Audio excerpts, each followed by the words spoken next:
Hey guys, Kevin Ellis Jr. here with the Apex Racing Academy with this track guide for Long Beach.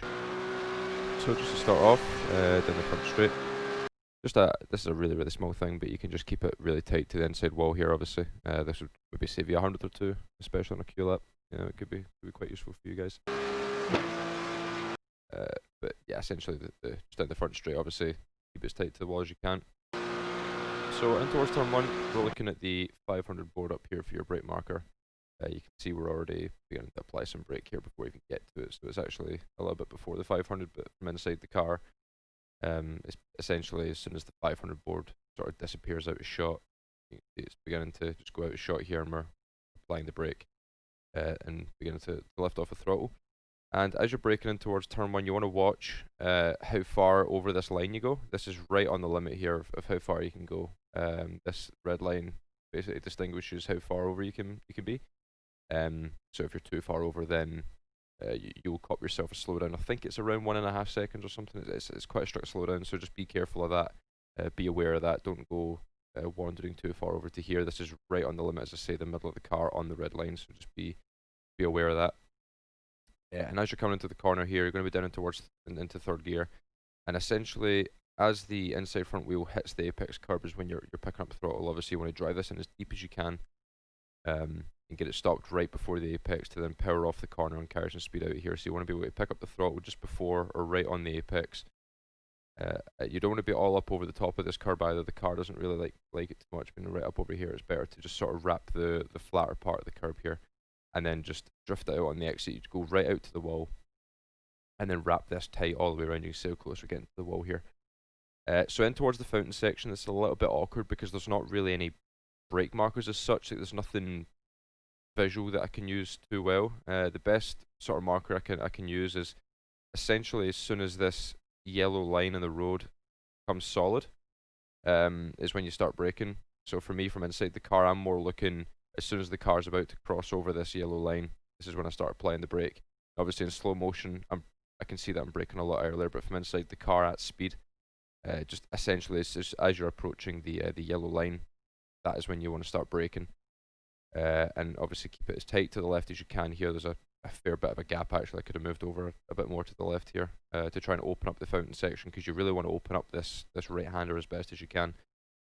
So as you're coming in here, you want to sort of come in at a straight line. You turn a little bit to the left, and then you want to keep on turning left even after you get to the wall. You can see here, as we hit the apex of the wall, we're still actually turning left even though we're past the wall.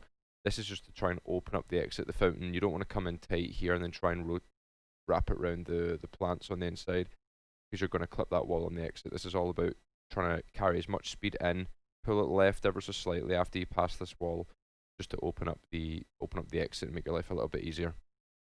So we're basically going to split this corner in half.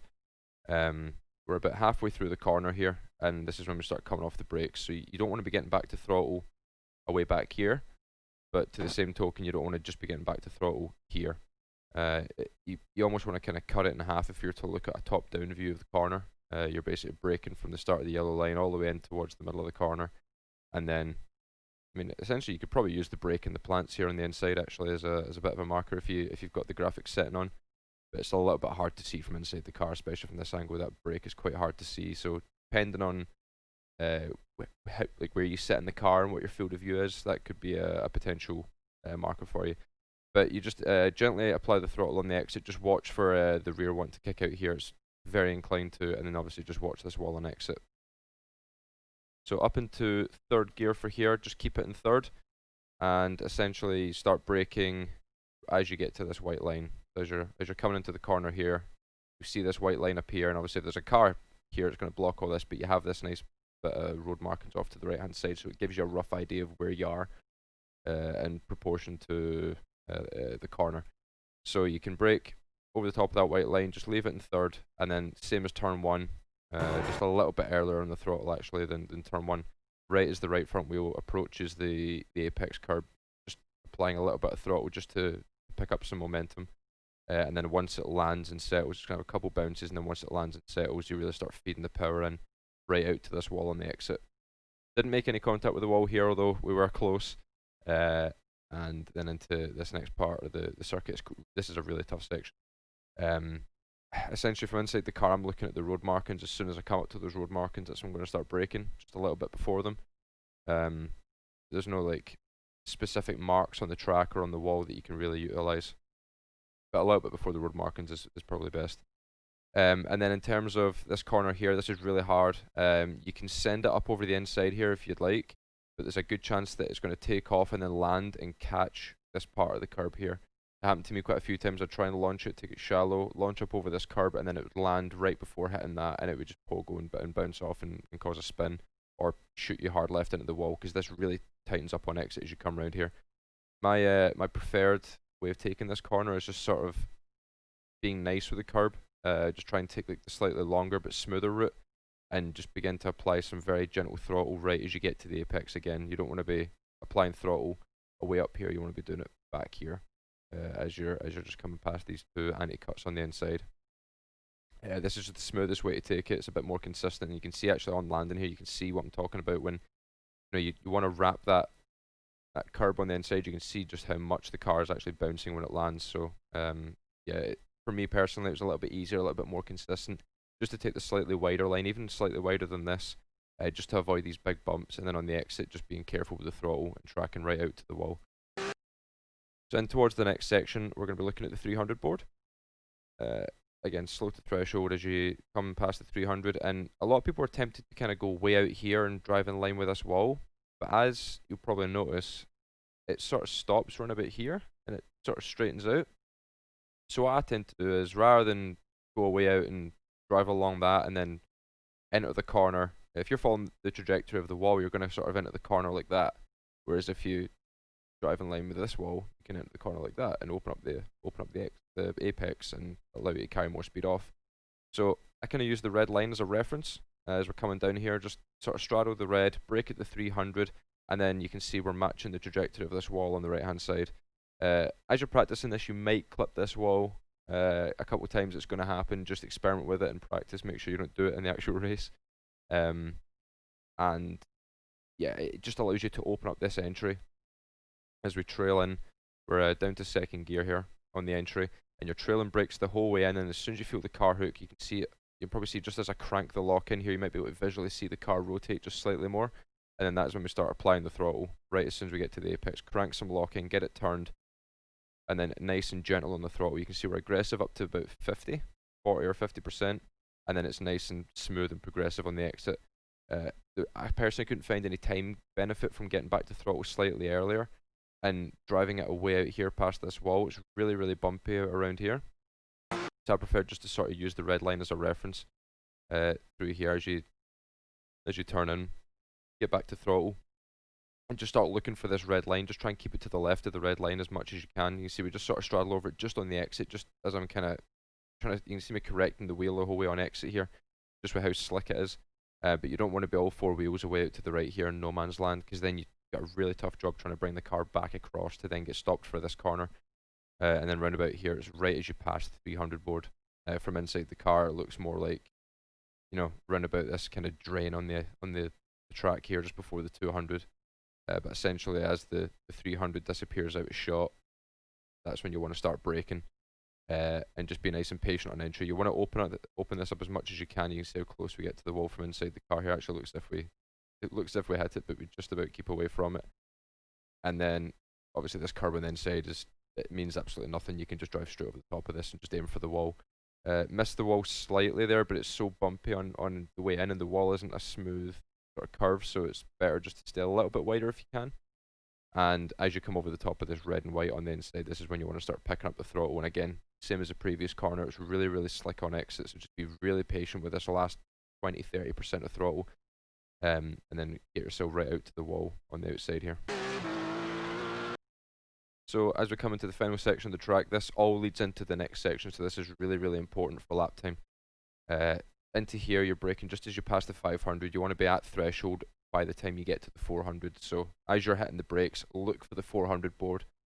Just essentially ignore the 500. You want to aim for the 400 is when you want to start getting to threshold. So you might start braking, as you can see here, a wee bit before the 400.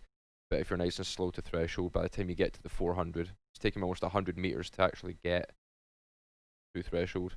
or sorry, maybe not meters, but from the 500 board to the 400 board, it's taken me until there to actually get to threshold. That's how slow that we're applying this brake pedal.